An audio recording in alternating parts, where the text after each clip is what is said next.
First Coast's most accurate forecast from the First Coast News Weather Team, certified by Weather Rate, sponsored by AC Designs. Good afternoon, folks. I am meteorologist Ross Mummah, joined by Chief Meteorologist Tim Deegan. I think Howdy. he was doing one last look at the forecast. There's always more, isn't there? There's always more to look at. The glasses have now been taken off. He was looking pretty serious over there with the glasses on, but he's got the weather suspenders on as well. That's when you know it's a serious day. Exactly. And you got the northern kid over here. I've got the winter coat. And you don't typically see that here, Tim. We used to call those, because actually there is some northern in me. I was born in Wilmington, Delaware. Actually born in Philadelphia, but was a kid in Wilmington, Delaware. And we used to call those CPOs. I have no idea why. Whatever that's worth. It's just a flannel jacket to me. All I know is it's cozy, keeps me warm. You look so much hipper than I was when I wore it. That's for. Of course, I had a crew cut back then too.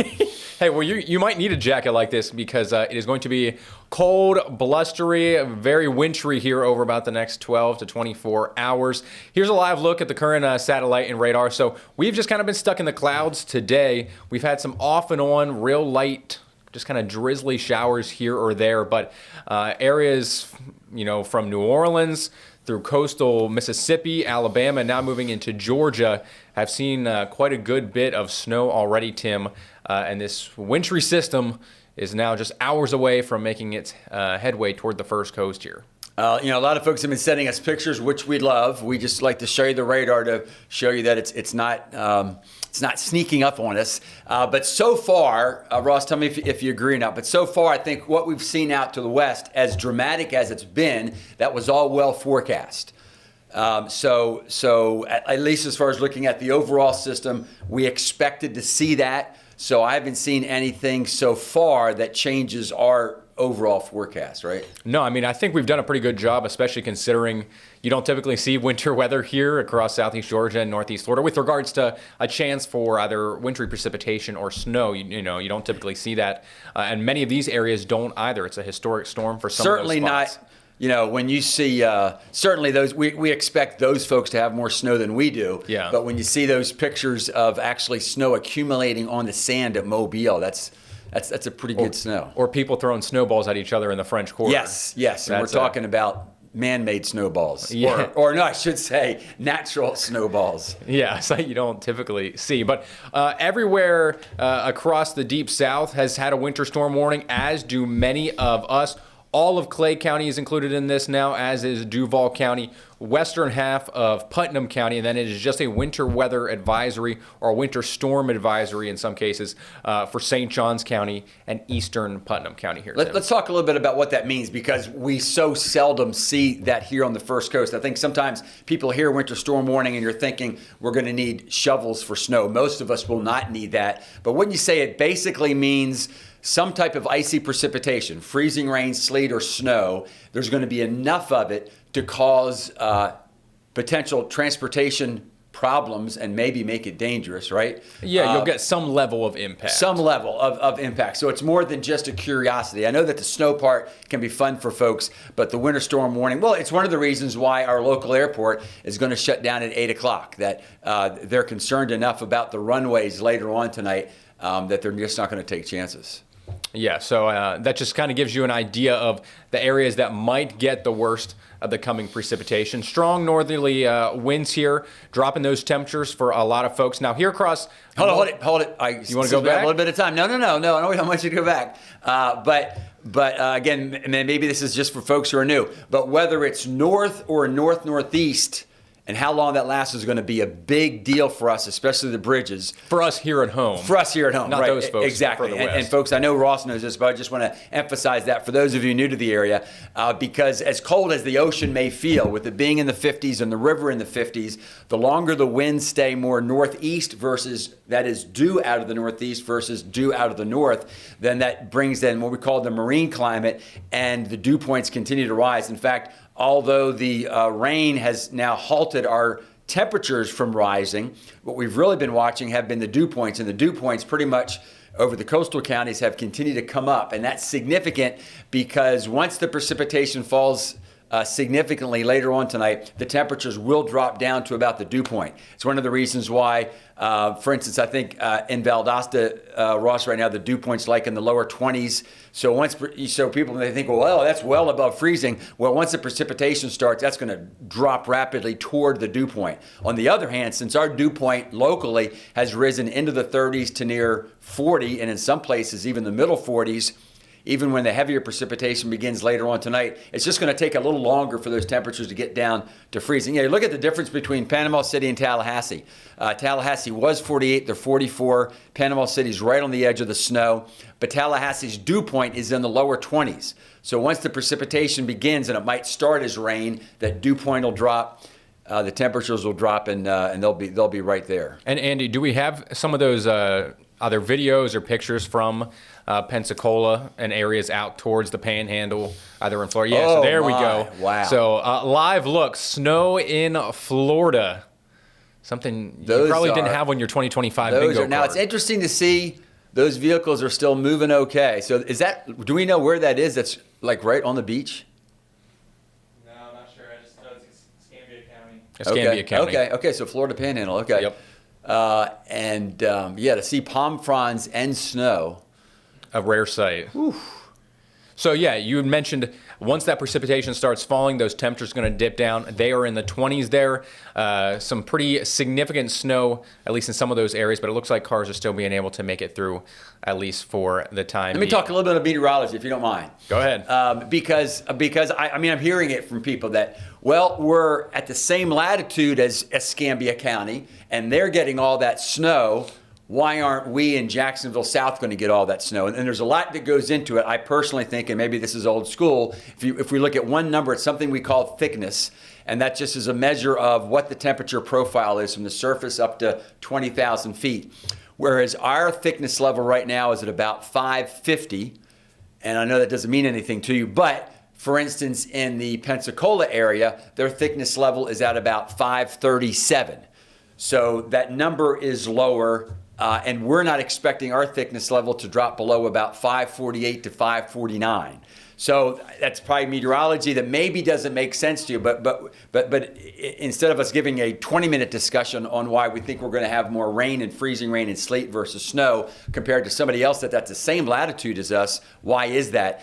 It's because if you think of the, what am I trying to say here, Ross? That if you wanted to draw a line in the atmosphere that paints who has similar weather, you would really draw a line from Pensacola to like Macon to Columbia, South Carolina, right? You can't. It's really on an angle. Right, it's on slanted. an angle. Can't go west to east. So anyway, I just thought I'd throw that out there. I figure we might have more times to talk about thickness as this whole event goes on. Well, some of it's due to that. Some of it's also due to the northeast wind that will kind of make things a little bit more mild, especially for some of those coastal areas and for folks who live out by the water. So that could dictate how close to freezing some areas get. But this is just kind of the overall view of what we are thinking for most of us when it just comes to precipitation-wise. So I'm going to start easy with the rain. St. Johns County, Flagler County, eastern Putnam, for the most part, you're pretty much just going to see rain. Now, as you head a little bit further west of Highway 17 in both Putnam and Clay counties, and then really the western or northwestern half of Duval County, and then north and west of there, that's where things really start to get messy. It's all going to be dictated by just 1 or 2 degree difference. So 1 or 2 degrees either above freezing or below freezing could dictate whether it's all just rain, or if it's freezing rain or sleet, or even if the temperature profile aloft is cold enough, it could all be snow. I think that has a much better chance to occur up across the northern Okefenokee. So Pierce, Brantley, northern Ware County has the best chance to see snow. We'll talk about totals for that area then. But that's just to kind of give you a quick breakdown of overall precipitation type you might be able to expect here, Tim. Yeah, so to emphasize what Ross just said, folks, so he's emphasizing what the majority of the event will be. For instance, I was just answering a question here. It could be that folks either in eastern Duval, even northern St. John's, that right as the freezing rain and sleet comes to an end, there might be a flake or two, but we're really emphasizing what the majority of the event will be. So I know the way I look at this is going to be a serious event for those who have to drive, especially late tonight and early in the morning. But for those who are just plain looking for the fun of snow, for the majority of us, that would be for those of us in Duval, Clay, St. Johns County, that if we're going to see flakes, it will probably be just as all of this is coming to an end versus freezing rain or ice pellets. Nassau County, a little better chance of seeing or something that you might actually call snow, but really so this is this evening. Go ahead, Ross. Okay, yeah, I just kind of want to advance it to give you a timetable of when some of these things start to move in. So you'll notice most of the Jacksonville metropolitan area is still in the rain through most of this evening. It starts to begin to mix into the freezing rain and sleet, and then potentially into the very, very wet snowflakes for those folks up towards Waycross shortly after, I'd say 6 to 6:30. So you head towards 7, even the 8 o'clock hour. Things are going to start to get messy up across northern Ware, Pierce, even Brantley counties, northern Charlton County as well. We should probably tell folks that part of the weather team, Lee, Southwick, and Robert Speta, they'll be up there. Yep. Eyeballing it and touching it and maybe even making a snow person or two. Yeah, snow angel, if they get enough snow up there. Yeah. But with regards to Jacksonville specifically, right around the metro, travel-wise tonight, you should be okay up until, I'd say, about midnight. After that, then, you will notice temperatures are going to get very dangerously close to that freezing point, and it really will. Again, I mean, we're on a razor's edge here. On one side, if you're at 33 or 34, it's just a very, very cold, miserable rain. If you're at 32 or even 31, any rain falling will begin to freeze. First on all of those elevated surfaces, the bridges and those overpasses. That we'll talk about the bridges. I know there's some questions in here about that then, and we'll get to that. So up until midnight, I think travel-wise, you'll be all right around Duval County and Jacksonville. After that, then, that's when you will have the potential to see some mixing begin, Tim. I mean, truly, this is where 1 or 2 degrees matters. I know for a lot of us, unless you have plants, you just want to know, is it going to be cold or not cold? But this is where, like as Ross mentioned, 1 or 2 degrees will make especially because we have so many bridges in our local area. And as a reminder, because the cold air can get under the bridges, then the bridges and the ramps and the overpasses are going to freeze first, or at least that thin layer of moisture on the surface will freeze first before just the regular road surfaces will. The river and the intracoastal, the temperatures of it will help us. We're going to talk a bit. Why don't we? I'll just say real quick. There's 7 significant bridges in Duval. I was going to say I do have that. Oh, you graphic do have it. Okay, I'll wait. I was going to say I'm not sure where I have it in here. Okay. We'll get to it. Yeah, we're gonna. So in a bit, folks, we're going to talk about as particular as we can be each of those 7 bridges. Yeah, so we'll just get through this part real fast, Tim. Go ahead. Mainly because we're not expecting a ton of snow for most of our populated areas, if any at all. You kind of mentioned Nassau County might see some wet flakes on the back end of the system early tomorrow morning, but the best chance to actually see accumulating snow will be up towards Waycross. So 1 to 2 inches potentially up there. I think north of there into like Coffee County, Atkinson County, they might see 3 to 4 inches. So snow-wise, we're not expecting a lot. This is going to be the main thing, Tim, right? Yep. The chance for freezing rain and accumulating ice. It might not sound like all that much when you're talking about a glaze of ice to 1/10 of an inch. That sounds minimal, but once you really get over about 1/10 to even 1/4 of an inch, so that would be that darker shaded pink area. Not only are bridges and overpasses being impacted, but roadways are now becoming significantly icy, making travel treacherous and really just straight down dangerous. Yeah, agreed, folks. And power outages will become a concern as well. You do not want to mess with that. I'm seeing official terminology from highway officials of if you're in those areas, and we're talking about primarily north and west of Duval, to they're not saying drive slow. They're saying postpone your travel plans for tomorrow morning and even overnight tonight. And I think that's great advice because. Snow is rough, but if I've had my druthers, I'd rather drive in snow than a freezing rain event. Tim, I'm just going to click through these so people can see them. We don't necessarily need to read through all of them because I do want to get to some of the questions here. So I'm just going to click through the county by county and give folks who do live in some of these areas a quick chance to look at them. Robert Spetta did message in.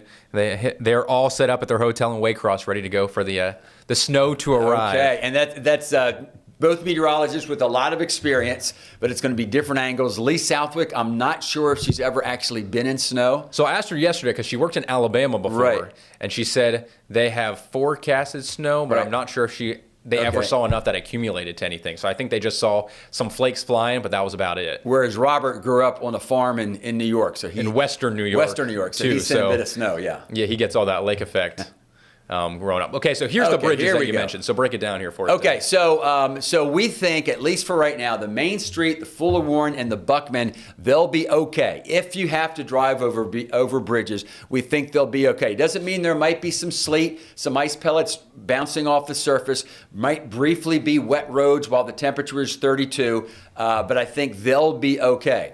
For the Acosta, the Hart, the Matthews, and the Danes Point, we're not saying that they're definitely going to be shut down, but both because they're higher, and then when you talk about the Danes Point just a little further north, they're going to be iffy enough to where if you have to drive over those bridges and you can come up with an alternate route, why not do that now? So that you don't even wonder tomorrow if, number one, you're on the bridge and it's dangerous, and hopefully that won't occur. But then number two, if you approach it and suddenly the bridge has been shut down. So this is something we're going to keep updating. And I thought Ross came up with some great colors there. Green means okay. Red, yellow means maybe try to find another route. And if we say red, that means those bridges are shut down.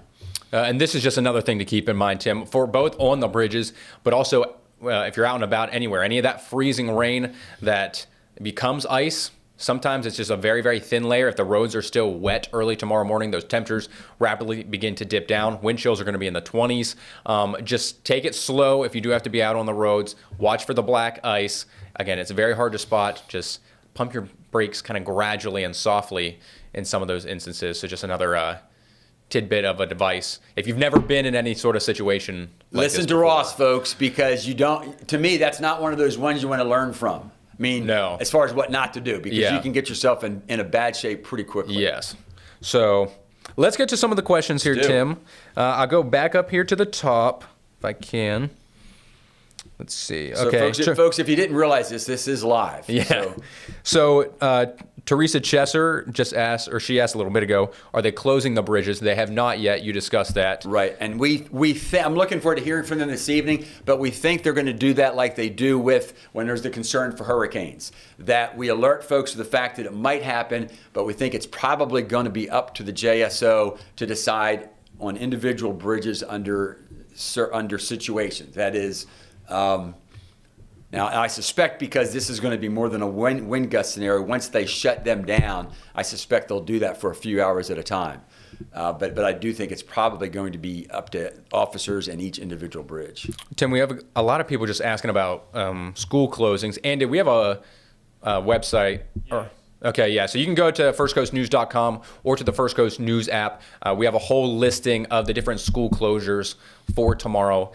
Tim and I we can't rattle those off the top of our head, No. county by county or We anything know like for that. sure Duval, Yes. and I would suspect north and west of there, but yeah, there's a lot of variety there. So yeah, a lot of questions about the school closings. Rebecca Anderson over on the west side, she wants to know will her Siberian Husky get to see snow on the west side? Those Huskies, they love the snow. Those are some do. sled dogs. No doubt about it. I bet that dog is frisky. Do we know that dog's name? Let's see here. I do not, but Okay. there's multiple Huskies here that are apparently hoping for the same thing. It's a husky kind of weekend night coming up. The west side probably, unfortunately, won't see much snow, if any at all. They might get some wet flakes, but I don't expect accumulation over there on the west but maybe side. maybe enough white sleet to where. That's true. Yeah, if you do get enough sleet, Yeah. that can accumulate. It looks like a bunch of white marbles on the ground. Tell your buddy Husky to get out there and do some sliding. Okay, Regina asks if I can show Waycross again. I caught the tail end. Let me see if I can go back real fast. Regina, I got you. But we can tell you, Regina, of all the major cities in our First Coast, Waycross is where we think the most significant chance of snow is going to be. I mean, Okay, here we go. that's the two meteorologists that have gone out of the building. They are in Waycross, so that gives you a hint of where we think the best snow will fall, if we can say that. We do think it's going to be a mix of snow and freezing rain and sleet, but yeah, you probably should get at least a couple inches, maybe a little bit more. It's going to be interesting to see whether you get closer to 2 or maybe goes all the way up to about 4 inches. And that'll be mostly overnight tonight. Probably in Waycross, I would suspect by sunrise, whatever they have is going to pretty much be coming to an end, right? Yeah. Yeah. I mean, by 4 or 5 a.m., I think Waycross. I know a lot of folks would love to see the snowfall, so it might be more of a look at the street lamps tonight. I had someone ask about snow in Nassau County, so I tossed this up. It'll mainly be rain to freezing rain and potentially sleet. A small chance of just some light snow potentially on the backside. And depending on where you are in Nassau County, right? Like, well, yeah. Amelia probably barely anything, whereas you get up there northwest of Hilliard, you have a better chance to see some snow. Let's see who else here. We got a lot of people talking about their dogs. So it's while Ross is looking, I got someone asking for Putnam County, so let me advance it here to Putnam. So again, in Putnam County, the farther to the west, so you folks out toward Interlochen have a much better chance of maybe some sleet, but we think anybody else in Palatka notice that we've pretty much painted that rain. It's going to be a cold rain. Maybe as it comes to an end, you get an ice pellet or two bouncing, but that's probably about it, what you'll see in Putnam County, except for extreme. And now, as far as freezing rain, I could see far western Putnam County that it becoming a serious situation as far as bridges are concerned between about maybe 6 and 8 o'clock in the morning. So we've just got a lot of people asking specific spots. So we'll hit 4, specific locations here across the First Coast. Brunswick, maybe some light snow, but primarily it'll be a cold rain, then over to freezing rain and sleet. Yeah. To me, you might get to see some flakes, but serious concern about bridges. I would, for instance, the Sydney Lanier Bridge, I wouldn't be surprised if they maybe close that tomorrow morning just for safety's sake. Yeah. You're not the first person I've heard that. I heard people talking about that in the newsroom yesterday. McClenny's another place someone was asking. That would be a similar story to we think they may get, that may be, like, if we have an access of the worst freezing rain. That could be the bullseye. Yeah, it could be McClenny up toward maybe Folkestone, right? Yes. Jack's Beach, you're probably in one of the better spots. Yeah, unless you want to see snow. Well, this is true. Yeah, depends on what the questioner is wondering. But for instance, I think the Beach Boulevard Bridge going over the Intercoastal, you're going to be fine. But if you do want to see snow, maybe a shattered ice pellet may look like a flake as it comes to an end at 8, but that's probably about it. On the other hand, any folks out around the beaches, if you haven't been out there yet, that is A1A toward the beach. It's been gusting in the 30s all day. Will occasionally overnight gust to 40 and 45. So seriously, although you'll have the least amount of the frozen stuff, if any, the wind chill will be brutal. Talking about from St. Simon's Island to Amelia Island through the beaches and then all the way down to Anastasia. Andy, I had someone ask about the city offices and libraries being closed. Those will be closed tomorrow, correct? Duval County, I would imagine? Yes. Okay, yeah. So city offices and libraries in Duval County specifically will definitely be closed if you live outside of Duval County. I personally don't know, but I'm sure we have it listed on our website with the rest of the closures and the school closures and things like that. So our digital team they're on top of everything here. They are. Let's see. So Tim Deegan, will this hit St. Augustine? So the easy answer is... This is a very specific question to you, not to me. It will hit St. Augustine, but that's easy, right? As far as rain and wind and gale force winds. If you're talking about downtown St. Augustine, maybe they might see a few moments of sleet, maybe. Yeah. But otherwise, it's just going to be cold rain and windy. Yeah. Since we're just about out of time here, Tim, since we got to get ready for the news, I just want us to kind of each say one maybe last thing to stress. I'll go first, and I'll let you wrap it up. As someone who grew up in the north, and then I lived in Oklahoma, so I consider it a little bit more of a southern state. If you are a snowbird and you have moved to Florida and you originally lived further up north, they do not treat the roads here the same way they do across much of Michigan, Pennsylvania, New York, where they put cinders down, they put salt, they treat them as well. They have worked on salting the roads and things like that here across the First Coast, but it's not really the same thing. So the roads will be likely worse here with regards to any sort of frozen precipitation that does occur and sticks. So just be mindful of that. Cannot stress enough. If you don't have to travel tomorrow morning, please don't. If you have to, and you have to cross a bridge, try to choose an alternate route that you can take a lower bridge, and just try and stay safe and take it slow out there on the roads tomorrow, Tim. Thanks, Ross. Yeah, I think I'm just going to triple underline that, just from a little bit of experience in the freezing rain, in that very often if the weather is rough, but you have to go somewhere, we'll say, drive slowly, give yourself plenty of extra time. But if you have any kind of option tomorrow morning, except for the areas that we talked about, which will primarily be rain, but in any of the other areas where we think there's even going to be just a few hours of freezing rain, just going slower doesn't necessarily help. I mean, your wreck may be slower, but you'll just be into slow motion, out of control event. And in some places, because we're talking about bridges over water or ramps near retention ponds, that could become a tragic situation. So, yeah, I would say if you have a chance to just plain postpone and not drive tomorrow morning, I think you'd be well placed as far as the storm is concerned. All right. Well, again, I'm meteorologist Ross Mummah. That is Chief Meteorologist Tim Deegan. He will have much more at First Coast News at 5 coming up in 30 minutes. So he's got to get ready for the show. We appreciate you tuning in. We will have many more updates on air and online and on streaming here tonight over the next several hours. So thanks for the questions, everyone. Yeah, appreciate it. Stay warm, stay safe, take care.